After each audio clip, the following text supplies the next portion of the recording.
आरोही एकांश को ही देख रही थी और एकांश की तो हालत ऐसी थी कि उसे कुछ समझ ही नहीं आ रहा था कि क्या हो रहा है और क्या नहीं, क्योंकि एकांश के घर के अंदर बहुत सारे लोग खड़े हुए थे, जिसको देखकर एकांश ने सोचा कि इस टाइम इतने सारे लोग यहाँ पर क्या कर रहे हैं। एकांश की हिम्मत नहीं अंदर जाने की। 10-15 मिनट बाद जब सब लोग वहाँ से चले गए, तब एकांश की नज़र उसके पापा की तस्वीर पे पड़ी, जो घर के एकदम बीचों बीच लगी हुई थी और उनकी माला पे फूल भी चढ़े हुए थे, जिसे देखकर एकांश तो जैसे सांस लेने ही भूल चुका हो। आरोही भी उसे हैरानी से देख रही थी कि ये सब कुछ क्या हो रहा है। एकांश को तो एक मिनट के लिए ऐसा लगा काश एक ये सपना हो, लेकिन वो सपना नहीं था। आरोही ने एकांश का हाथ पकड़ा और उसका हाथ पकड़ के उसे थोड़ा सा हिलाया, तो एकांश अपने होश में आया और उसने वो जो सामने हो रहा था उसने वो देखा। ना चाहते हुए भी उसकी आंख में आंसू आ गए और वो हैरानी से अंदर आ रहा था कि अचानक से किसी की आवाज़ सुनकर वो वहीं पर रुक गया। कोई ज़रूरत नहीं है अंदर आने की, जहाँ पर खड़े हो वहीं पर खड़े रहो। तुम दोनों से कह रही हूँ ये बात मैं, और मुझे अपनी बातें दोहराने का कोई शौक़ नहीं है, और लोग मुझे पसंद नहीं है और ना मेरे पति को पसंद है, उन लोगों का इस घर में कोई काम नहीं है। और ये बात मैं नहीं, मेरे पति ने मुझसे कही है कि इस घर में वो एकांश और एकांश की बीवी बिल्कुल बर्दाश्त नहीं करेंगे, क्योंकि नफ़रत करते हैं वो तुम दोनों से। और ये बात उन्होंने मुझसे खुद कही है, और मैं अपने पति की बात कभी नहीं टालने वाली हूँ। इसलिए बेहतर यही होगा कि तुम दोनों यहाँ से निकल जाओ, वरना। आरोही एकदम हैरानी से उनकी बातें सुन रही थी। आरोही को कुछ समझ ही नहीं आ रहा था ये सब कुछ क्या हो रहा है। वो एकांश को ही देख रही थी। एकांश अपने हाथ की मुट्ठी बांधकर वहीं पर खड़ा हुआ था। उसके चेहरे से रिएक्शन से कुछ समझ नहीं आ रहा था कि वो अभी क्या सोच रहा है या क्या करने वाला है। ये सब कुछ बोल रही थी कि एकांश की आवाज़ वहाँ पर गूंजी, स्टॉप इट, आई से स्टॉप इट। अगर आपकी ये बकवास हो गई हो तो आप मुझे बताएंगे सब कुछ क्या हो रहा है, और डैड कहाँ पर है, और ये क्या बकवास हो रही है। आपने डैड की फ़ोटो पर ये बकवास हार क्यों चढ़ाया हुआ है। आई से डैड कहाँ हैं, बताइए, वरना। उसके बाद एकांश की सौतेली माँ ने बोला, क्या करोगे, हाँ क्या कर सकते हो तुम, कुछ नहीं कर सकते, क्योंकि अब तुम कुछ करने के लायक नहीं रहे। क्योंकि जिस पैसों पे तुम उछलते थे, जिसके पैसों के दम पर तुम इतनी अकड़ में रहते थे, वो इंसान तो दुनिया में नहीं रहा। और जाते जाते वो कर गए जो मैं इतने सालों में करना चाहती थी, लेकिन अफसोस नहीं कर पाई। पर ना जाने क्यों मेरे पति यानी कि तुम्हारे डैड, जो अब नहीं रहे, बेचारे, एक्सीडेंट हो गया उनका तुम्हारी वजह से। पता है तुम्हारे जाने की वजह से यहाँ बिज़नेस में कितने सारे लॉस होते थे, हमेशा डिप्रेशन में रहते थे वो, और आज उनका एक्सीडेंट हो गया। आज वो इस दुनिया में नहीं रहे, मेरे पति मेरे पास नहीं रहे, सिर्फ तुम्हारी वजह से, जस्ट बिकॉज यू। और उन्होंने जाते जाते ये सारी प्रॉपर्टी मुझे और मेरे बेटे को देकर गए हैं, और उन्होंने इस पेपर पे साफ साफ लिखा है कि एकांश या एकांश की वाइफ या उसके बच्चों पर इस प्रॉपर्टी का कोई हक नहीं होगा। हाँ, मुझे पता था कि तुम आज आने वाले हो, इसीलिए मैंने वकील को भी बुला लिया है। आज ही सारा मैटर क्लोज हो जाएगा, क्योंकि मैं तुम्हारी ये शक्ल देखना नहीं चाहती, क्योंकि तुम्हारी ये शक्ल देखकर मुझे तुम्हारी वो सो कॉल्ड मॉम याद आती है, जिससे मैं बहुत नफ़रत करती हूँ। इसलिए बेहतर यही होगा कि तुम अपनी ये शक्ल और अपनी ये बेकार सी बीवी उठाकर चले जाओ यहाँ से। क्योंकि आरोही उन दोनों को ही देख रही थी। देन आकांश ने उसकी मॉम को देखकर बोला, आई से स्टॉप इट, आई से स्टॉप इट।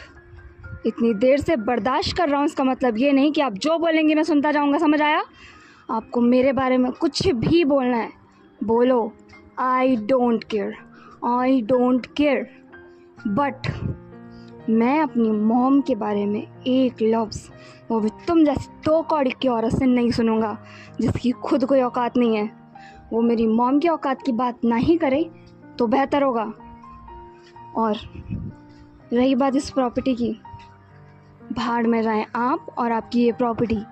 मुझे बस ये बताएं कि डैड की डेथ कैसे हुई है, और ये मुझे बताया क्यों नहीं गया है। पापा हैं वो मेरे, पूरा हक है मेरा उन पर। और आपने मुझे कॉल कर कर क्यों नहीं बताया कि ये सब कुछ हो गया, कब हुआ ये सब कुछ।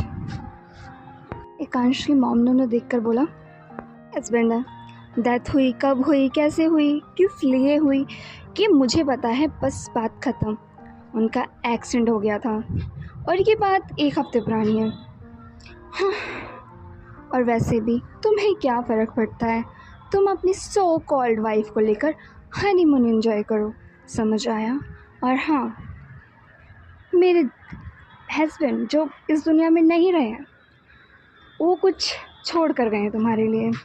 वकील, उतने में वो वकील वहाँ पर आया और वकील ने वो सारे पेपर्स जाके एकांश के हाथ में पकड़ा दिए।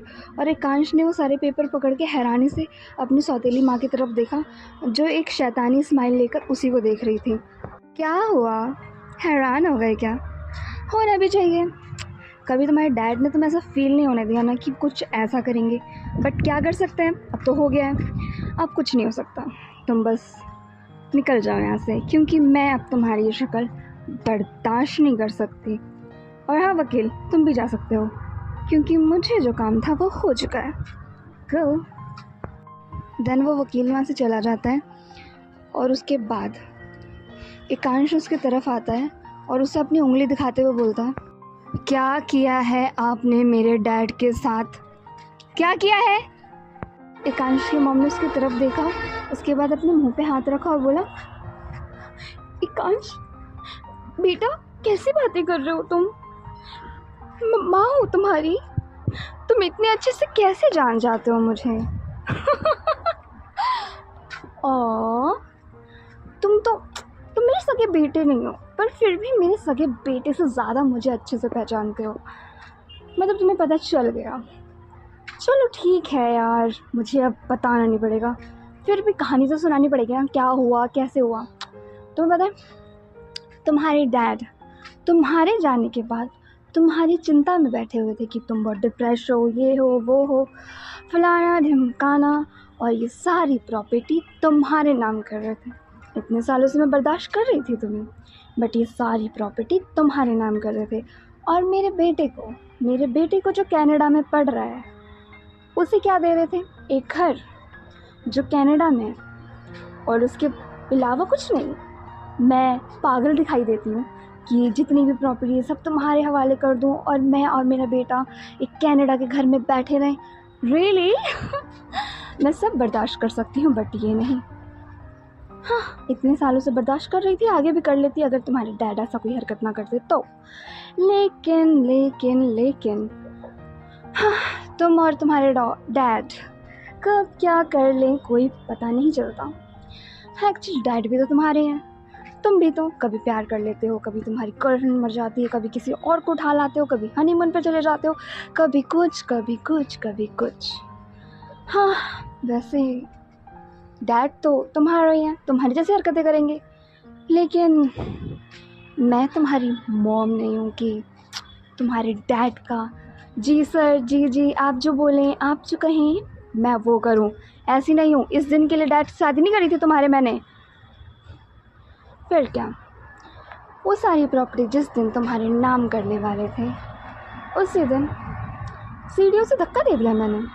उसके बाद लगा इंसान मेरे पे आ जाएगा, कार में बैठाकर किसी से पैसे देकर उन्हें मरवा दिया, और उसके बाद किसी कॉपीराइट से करके वो सारे, मैंने जो भी तुम्हारी प्रॉपर्टी के पेपर्स थे वो सारे अपने और अपने बेटे के नाम करवा लिए। अब सब कुछ मेरा और मेरे बेटे का है। तुम और तुम्हारी बीवी यहाँ से जा सकते हो। अंश ने उनकी बात कंप्लीट भी नहीं होने दी और उनका गला पकड़कर गुस्से में देखते हुए बोला, मुझे आपसे या इस प्रॉपर्टी से कोई फ़र्क नहीं पड़ता, पर आपने जो मेरे डैड के साथ किया ना, उसके लिए छोड़ूंगा नहीं आपको मैं।